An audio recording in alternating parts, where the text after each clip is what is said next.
One of the most common questions I get about planning for the year is what is the best day to do this certain thing? Whether it's a wedding, a ceremony, traveling, moving, a business launch, what's the best day to do it? Well, I'm going to answer that directly up front. So you have the dates. I'm going to tell you why I picked those dates and how to think about this, because if you just use the dates, you're not getting the full picture. But they are the 2nd, 7th, or 11th day after a new moon, 6 days before a new moon, the day of the full moon, any day the moon is exalted in Rohini Nakshatra, anytime that a planet at all, any graha is exalted. So this year, Venus will be in Pisces exalted from January 27th to May 30th. Sun will be exalted in Aries from April 13th to May 14th. And Jupiter will be exalted in Cancer October 18th to December 5th. If you missed all that, subscribe to my emails. I send out this info as well. Go to mindfulnewyear.com. I give you all this info as well. But those are the generally auspicious days of 2025. Exactly how that plays out is going to depend on your chart, your intention, and a lot of other factors. And there are certain days you want to avoid to not do important things or have ceremonies or weddings or launches or travel on those dates. And that's generally the day before a new moon and the day of the new moon, because those are ruled by the deities of Rudra and Kali, which are destructive forces. So you're trying to create something, not the best energy for that. So those are days to avoid, as well as when Saturn and Moon are conjunct. And that happens basically every month. Saturn and Moon are conjunct for about 2 days. And it's happening in January on the 3rd and the 31st, and on February on the 26th. And all throughout the year, this is happening. But again, if you want that info and more details and laid out and the calendar and everything, go to mindfulnewyear.com. Well, why these dates? Why am I saying this? Well, this is where I'm going to actually teach you how to think about this like an astrologer, so you can actually use this in a more useful way. Because if you just say, okay, the second day after new moon, I'm going to plan my big day or big event, and it doesn't go so well. So why might that happen? Well, there's a lot of factors. Of course, it's not just saying this day is always going to be good for everybody, no matter what, because you have your own unique birth chart. You have your dasha you're going through. I talked about in the last episode. If you haven't looked at your dasha for the year, check that one out. And you've got your own birth chart and your own placement. So everything in your chart is really dictating how things express. You've got your annual chart, which is called the varsphal chart. So if you want to look at what's going on for you in this theme this year, you look at your dasha, your varsphal, your current transits. That's going to give you a better picture of that. If you haven't had a reading in a while, that's where you can get that information. Quietmindastrology.com. You can schedule readings and all that. But you want to know what is the planetary day of the week? What is the planetary hour if it's a very specific hour you're planning for? I'm going to share about this in today's episode. I'm Jeremy Devins. I've been studying astrology for a long time, almost 2 decades now, and I looked at thousands of charts and case studies to give you what I'm sharing here based on Vedic sidereal astrology. So if you're new to the podcast, go to quietmindastrology.com, get your free birth chart, and you can see what energies are present in your chart and how to work with them, and sign up for the free workshop, the 7 steps to become your own astrologer, quietmindastrology.com/7 steps. So when I use the word luck, the word lucky in the title, because that's what Google told me people are searching for. And when I talk to people about this, they usually don't use the word luck, but they're saying like, what's the best time for that? Or what's the best time for this? So luck is something that I do look at in astrology, and you can see luck from the 5th house, from Jupiter, from other aspects and placements. There are certainly lucky, fortunate energies. But I want to share 2 stories of my own of how I've experienced luck or good luck and bad luck and what I really think is at play here. So one example of this is I signed up for this training that part of the training was that we would do a Spartan race. So this is like a personal growth thing, and they wanted to challenge us physically, mentally, spiritually, in all levels. And one of those was the physical level with the Spartan race. And I'd never done a Spartan race. I've been pretty physical my whole life, and I love to exercise. And of course, I teach yoga as well, and been going to the gym for a long time. And I thought, great, I'm excited. I want to do it. I want to try it out. I want to see what it's all about. I hear great things. And I just signed up and that was it. And I put my name down to do the Spartan race like 6 months later. Didn't really think about it too much. And then it was coming up and it's like, okay, I should probably do some extra training for this Spartan race. So I started to do a little bit, but certainly turns out not enough. And I finally came to the time already. It just went by really fast. Suddenly I'm at this, here we go. It's the Spartan race is this Friday. We're going. And I didn't really do much training at all. I thought I was going to get more time to do training and I just kept kind of putting it off and like, oh, it can't be that challenging and that difficult. And then I actually looked at the transits and I wasn't thinking about this race in relation to the transits when I signed up. And it's like, oh, actually, it turns out Mars is retrograde in an enemy sign during the Spartan race. Okay, I'm not going to let that scare me. I'm just going to do my best. And then we go there and suddenly it was raining just out of nowhere. It was raining. And it's okay, we're all going to still go through it still. Like nobody's going to stop because of rain. Nobody's going to complain about that. We're here to challenge ourselves. But it just kept getting colder, colder, more and more rain, more and more muddy. And I'm going through this course, and it turns out it's way bigger course than I anticipated. And we're doing every kind of obstacle you can think of, crawling under barbed wire, running over obstacles, carrying big heavy bags around and up hills and down hills in a gorgeous, gorgeous place in California. So I was very much enjoying the scenery and enjoying the challenge. I'm not complaining about that, but I was definitely just underprepared and undertrained physically for it. So it just seemed like there was a series of bad luck, bad circumstances. There's enough that I wasn't prepared, but now it was also raining and it was also cold. And then coming out of it, I felt like I totally drained all my energy. And the next day I was super sick and immediately feeling terrible and sick for about 2 weeks afterwards. Really bad, like sore throat, hurt to talk, all this kind of stuff. So I could say that was a bad luck situation, but I don't think it's all just external stuff. It's not, I can't just say it's all Mars's fault because Mars is retrograde and an enemy sign, because there's plenty of people who also were there that same day, ran the same race, and felt great the next day and did better than me. They were more prepared, whatever, better immune system that day. But I can't say it's because of one transit that that's the reason why it was bad luck. But it didn't help to have Mars retrograde and an enemy sign. It didn't help to have rain and cold weather that day and not be prepared because we were planning for sun and I didn't bring rain clothes. So that's part of why I got so sick. But, this is all just external circumstances that I couldn't control, that I could blame it on. But that's kind of disempowering, right? Even if it is true, even if it is like, well, I did everything I could and it's, all this other external stuff, it's disempowering to focus on that. It doesn't help me in any way, really, because now it's just training me to say, well, external things are going to dictate my life and I can't control anything. And I'm just going to react to life. And that's a very disempowering way to live. Another example is in 2020, when the pandemic happened. I just happened to be in a circumstance where I had contacts for all of my students who were regulars with me in yoga classes, and all the yoga studios shut down.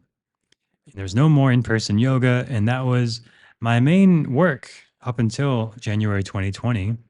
But by March 2020, now the COVID lockdowns came and everybody's like, what's going on? What are we going to do? Okay, it's just 2 weeks. We're not going to go to work and then we'll come back. And then 2 weeks happened and it became quickly obvious that, okay, things are not just going to go back to normal. So I sent an email to all those people who had been coming to my classes because I had their info and said, hey, I guess we're not going to be doing in-person classes, but if you want to meet me on Zoom, I'm going to teach a class here. And I started what is now the Quietmind Yoga membership with a bang and had hundreds of people join that first class. And it was quite successful in a lot of ways.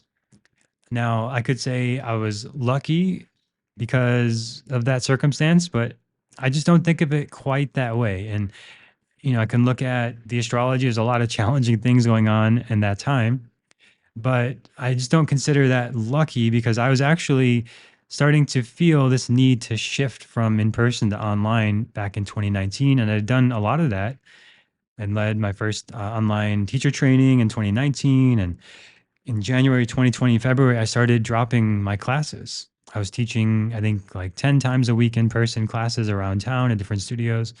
And then I just started letting them go, resigning from each one. And it was very, very difficult and uncomfortable and scary, but it just felt like this calling, like this is what I need to do. I don't exactly know why, but I feel this change necessary.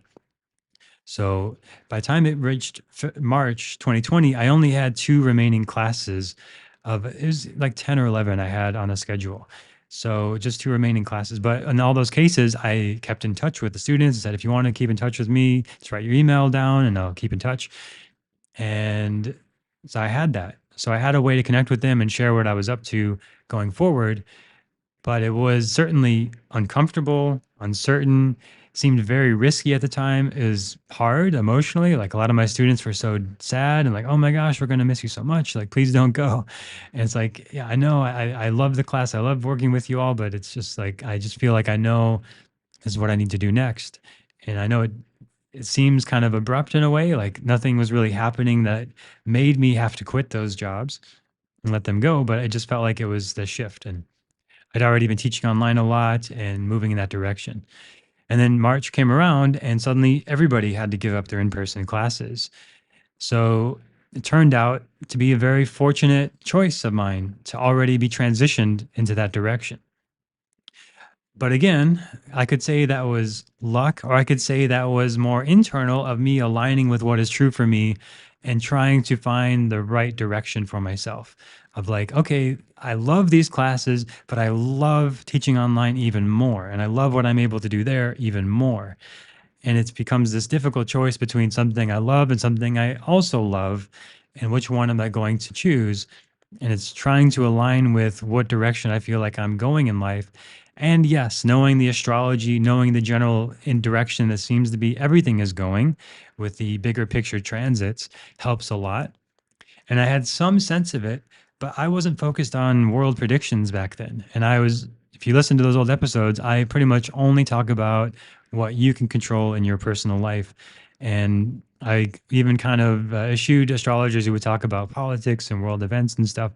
But then the world events came to us, and like there was no avoiding the COVID lockdowns in the US. So it's like I have to address these things, have to look at these things. And that's it's going to have an impact on us whether we choose to or not.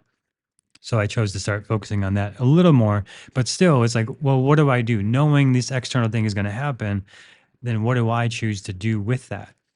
And that's where I still like to aim the focus of this kind of work is what can you control? What can you choose to focus on? How can you work with these energies? What's most empowering for you? And for me, back in January 2020, I just felt what was aligned for me and what felt true. And it turned out to look like a very fortunate circumstance for me. In some ways, yes, I would say it was, but in some ways, I would say it was a lot of preparation and really over a decade of trying to teach online. And so many times I can't tell you that I set up a camera and microphone and lighting, hit record, and then froze. Years of this. Not just talking like once or twice. It was like, okay, I'm going to finally do this thing. I'm going to spend all day setting it up perfectly. Got the lighting, got the video, the sound. Okay, here we go. And it just felt so awkward. Didn't know how to talk or what to talk about. And that was years of that before 2019 when I finally kind of broke through and figured out how to teach online and how to talk to my computer like there's a person listening. And that was very, very difficult.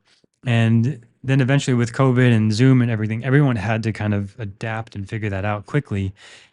So I was a little bit ahead of the curve with that. And then quickly everyone caught up with me. So in some ways it was like really lucky would have been to start that years before. But whatever. It's like it was what it needed to be, and I was where I feel like I needed to be in each moment along the way, and learning the lessons I needed to learn. And I believe firmly that throughout life we set intentions, and then we either get the results we want or the lessons that we need. And sometimes external things, serendipity, luck, fortune, the weather, things outside of ourselves come into play and work in our favor. Sometimes they work not in our favor. And we can't really control that, no matter how prepared we are, no matter how unprepared we are. So those are my two examples of the Spartan race, where I was dramatically underprepared, and then COVID, where I was probably over prepared and spent too much time sitting in front of a blank screen, trying to talk to myself and teach yoga to myself and not knowing what to do.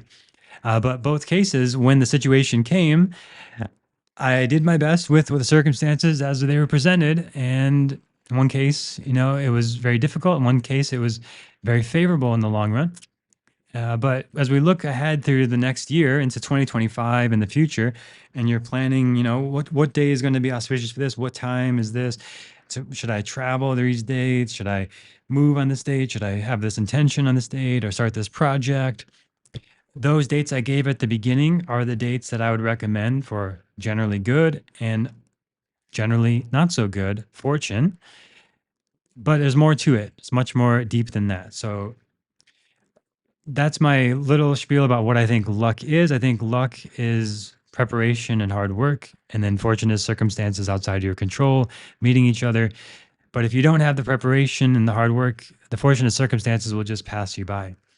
I also think of just one other example is when Eminem met Dr. Dre, and Dr. Dre brought him to the studio, put on the beat that he thought might be good for him, and instantly Eminem started singing "Hi, my name is," right, his most famous song, and that really put him on the map, just on the spot, just freestyling. But he had been preparing for over a decade at that point, and rapping, and nobody heard him, and just constantly refining his skills.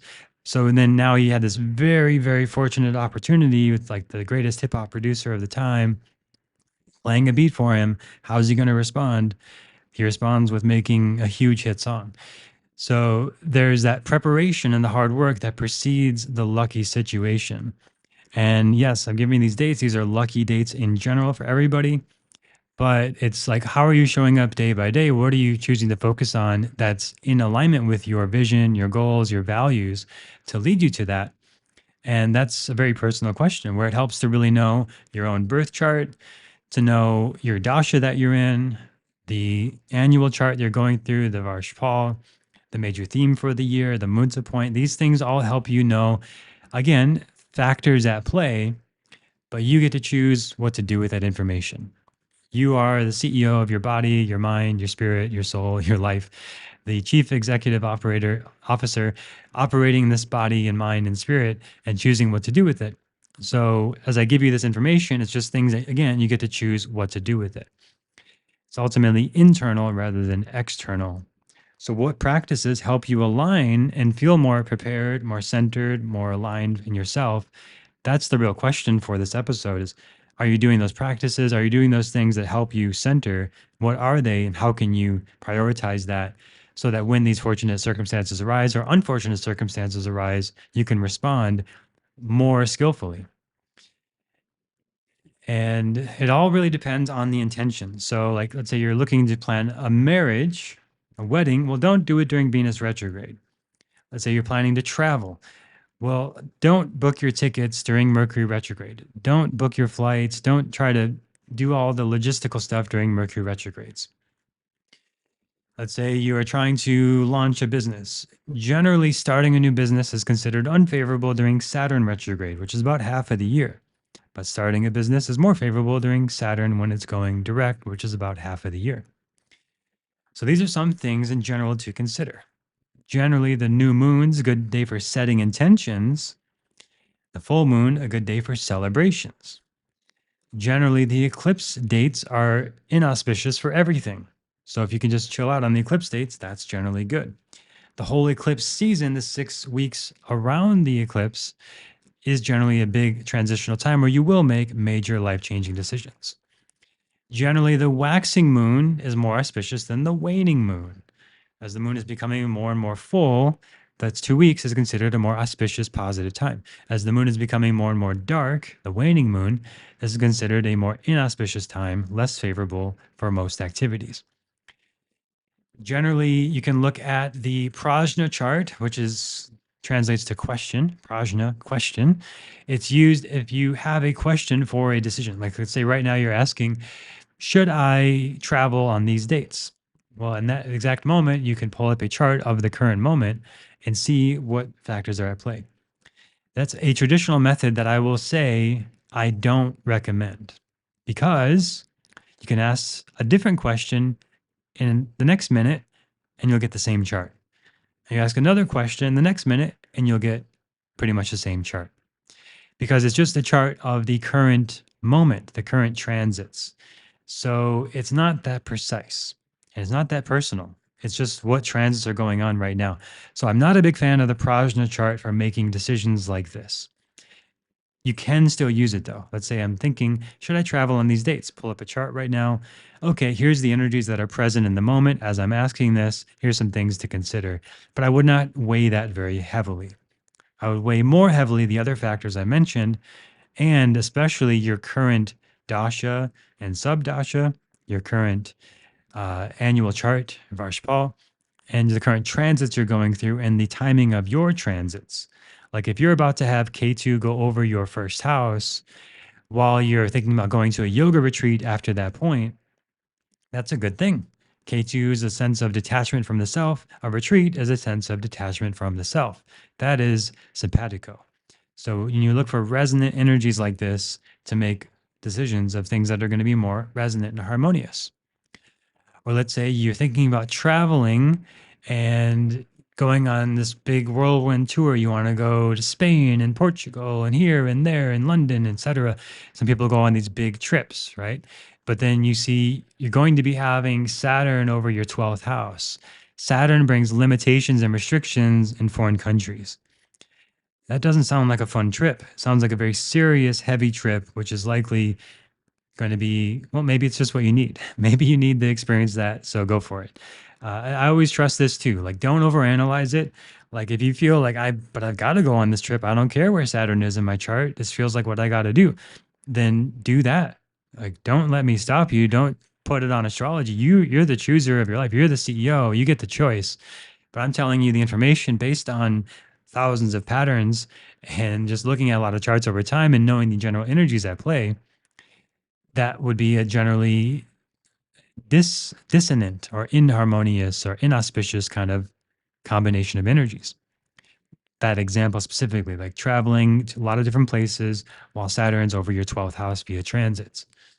So you get the idea. You can look at where transits are happening in your chart. You can look at your current energies. Let's say the varshphal chart, your annual chart, has your muhurta point in the 9th house. That means this year is great for travel, especially travel to go and learn spiritual topics, like going on a retreat, going to a college. If you want to go back and get a higher education, higher degree, the muhurta point in the 9th house is a very favorable thing for that.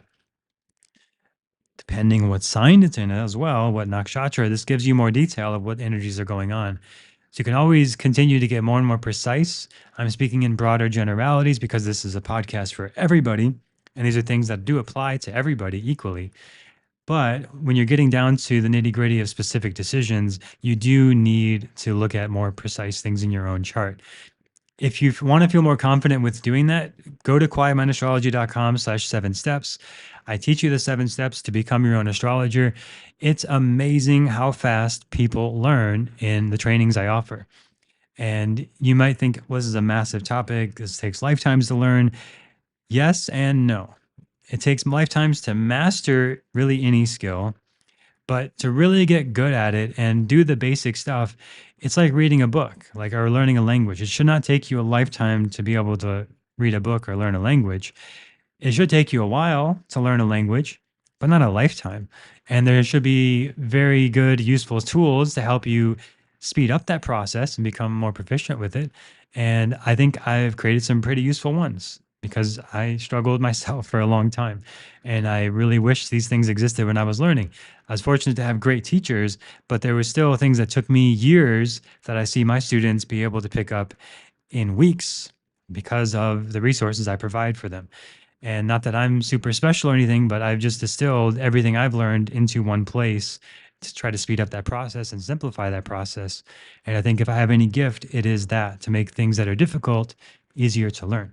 Hopefully, you're finding this episode also an example of that, and you're finding it a little easier to learn how to find lucky dates for you based on knowing the auspicious general dates for everybody. Just gave you the dates at the beginning of the episode. Okay, you can just go with that. Just, okay, that's the basic level. He said these dates are good, these dates are bad. Just plan around accordingly. Or you can take it to the next level of start to look at what's internal, of like how you're showing up to these lucky or inauspicious dates and the practices you're doing. So that's the next step of this is you have practices that help you feel centered and aligned. You know what they are. And if you don't know, try some things. Take a yoga class, take a vinyasa class, a hatha, a kriya class. There's no right answer to this. It's what feels resonant and true for you. And when you come out of it, you feel clearer, calmer, more centered, more aligned, and do more of that. And when you feel less clear, less centered, less aligned, do it again. And ideally, just do it every day, no matter what. And you get this amazing momentum, and luck starts to seek you out rather than you seeking luck out. That's what I think synchronicities are, like this sort of magnetism, or like you're more and more centered, things just start to sort of magnetize to you in a magical way. And then the next level beyond that is looking at more specific astrology stuff like the prashna, like your varshphal chart, your annual chart, your dasha you're going through. Again, listen to the last episode on the dasha horoscope if you're new to that. And then you can go even more precise, like the muhurta. So this muhurta literally translates to the moment and the order of that moment. And it's dividing the day into 30 sections and saying that this section of the day is favorable for this section of the day is unfavorable for that. So if you're looking for a very precise timing of exact hours, you can use the muhurta. I'll just leave it at that for today. We don't need to go too far into that. But I will say, if you're looking for the most auspicious time of the day in general, it's the Brahma Muhurta, which is about 2 hours before sunrise in your local location. So if you want to get up and do your practices 2 hours before sunrise, that is considered the most auspicious time of the day, which is the idea is that you do that and then it gives you luck and fortune for the remaining hours of the day. And I did this for years, about 4 years. I did this almost daily, not perfectly, but I was in a community too that helped a lot. So I had people who knew I was going to be there or not going to be there and ask me if I was there or not. So it helped a lot with accountability. And I was doing the Aquarian sadhana from the Kundalini yoga tradition as taught by Yogi Bhajan. So if you're looking for a very specific thing you could try, that's one. 2.5 hours before sunrise, you do the Aquarian sadhana. I stopped doing it because I don't resonate with Yogi Bhajan. As I learned more about him, I felt like that was not aligned for me. So I chose to find other practices. But it is very easy when you find something, there's a community and there's like this momentum to it. And it's just, they just say, this is exactly what you do step by step. It does make it easier to do it consistently. So the more consistent and simple you can make your routine, the better. And then you can go down to the tithi. So a lot of what I'm saying on these auspicious and inauspicious dates at the beginning of the episode is based on the tithi. And this is basically the lunar day. It's based on the new moon to the full moon and the full moon to the new moon. And each of those days in between is a lunar day that has an auspicious energy for certain activities and inauspicious energy for other activities. So, as I mentioned, there are certain auspicious overall days for things like ceremonies, weddings, launches, committing to something, starting something, and there's certain inauspicious days for those kind of things. And there's actually a whole list of what these days are favorable or unfavorable for. I provide this inside of Mindful New Year. So if you want that list that you can reference and just look at what day of the lunar calendar it is and plan accordingly. For example, the 11th day after the new moon and the 11th day after the full moon is auspicious for fasting. So if you're wanting to add this to your routine and do this as a spiritual practice, which is quite powerful, it's something I haven't done nearly as much as I would like to. In theory, it sounds great, but also I love to eat and food feels so good. It makes me so happy. But fasting also makes everything taste so much better after the fast. So that motivates me a bit. And it also helps the stomach reset, which I've needed many times in the past. And I have done it intuitively. But if you do want to set this on your calendar as a thing you do, fasting regularly, the 11th day of the moon cycle after the new or the full moon is the auspicious day for that in this tithi system, which has been passed down for thousands of years based on the Vedic text. So this stuff has been proven to work for countless generations now. It's not just made up. It's not just some new age thing. I think eventually, maybe in like 20 years, some scientists will come around and prove this is like, oh my gosh, they were right all along. The 11th day is perfect because of X, Y, and Z. And we don't know how to calculate that right now and quantify that empirically with Western science, but I have a pretty good suspicion that we will, because this has happened with so many things from the Vedic tradition over the years. And it just feels okay. I can feel that. I can feel the resonance of that when I have done it on the 11th day. Yes, it does feel like this is a good day to fast. And all sorts of other things. If you want to look at times for therapeutic practices, going on journeys, starting businesses, ending things, ceremonies, burning things, closing things out, prayers, fasting, healing. All of these things have auspicious and inauspicious dates based on the lunar calendar. So that is inside Mindful New Year at mindfulnewyear.com if you want that resource. Another thing, I don't want to gatekeep or anything here. If you just want to know, well, what is the tithi for today? Just Google it. Like, you can find this on a lot of very difficult to navigate websites, unfortunately. I don't have a good recommendation of a site that's like easy to follow and understand, of like very simply. That's why I made the spreadsheet. That's why I made the resource in Mindful New Year. But you can Google it easily. Just say, okay, what is the current tithi, Tithi of today? And then you can Google also, like, what is that tithi favorable for? And you can find probably some good results. So you can look that up if you want as well. If you don't have Mindful New Year, of course, there's lots of great books and other resources out there as well. But we're in the weeds here. So this kind of stuff is very specific and more like thinking like an astrologer, of like, why did I say those things at the beginning of the episode? Why did I say those dates were auspicious or inauspicious? A lot of it comes down to the tithi. And of course, knowing astrology, anytime a planet is exalted, this is good and generally favorable. But you do need to know where that planet is placed in your chart, what dasha you're going through, what transits. So just because Venus is exalted in Pisces from January 27th to May 30th doesn't mean everybody's going to have the best relationships and marriage and amazing sex and harmony and peace and great art and all this beautiful stuff, which can happen and is a beautiful expression of Venus in Pisces, but it's not guaranteed for everybody. And that's going to depend on where Pisces is in your chart, where Venus is, your current stuff going on. So you got to know your own chart. And to do that, you can just get readings every now and then. That's great. No problem with that. There's nothing wrong with just getting readings or just getting support from somebody. Totally encourage that.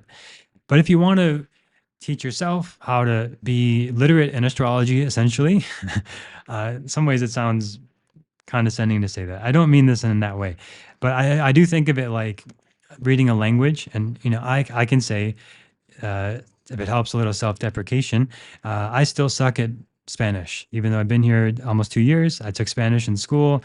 I still suck at it. So I'm not literate in Spanish, and I struggle a lot with that still. Having a teacher helps a lot, just like with any skill, but I'm still going slow with it because it's not a huge priority for me as much as my work.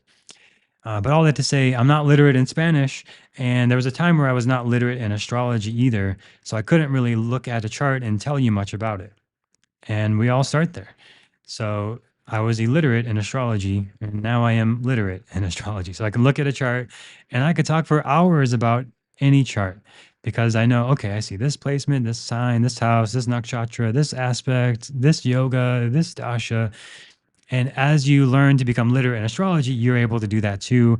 And starting with your own chart, because why not? It's so fun and so interesting. You're so curious, of course, you want to know about your own chart. But my mentor early on said, don't try to be your own astrologer. But of course, everyone does it anyway. So I'm going to go with that energy. And that's why I've been leading this class for 4 years now, of how to become your own astrologer. So if you're going to do it anyway, might as well tell you what to avoid, what to do right, what not to do. So that's what we do at the free workshop, quietmindastrology.com/7 steps.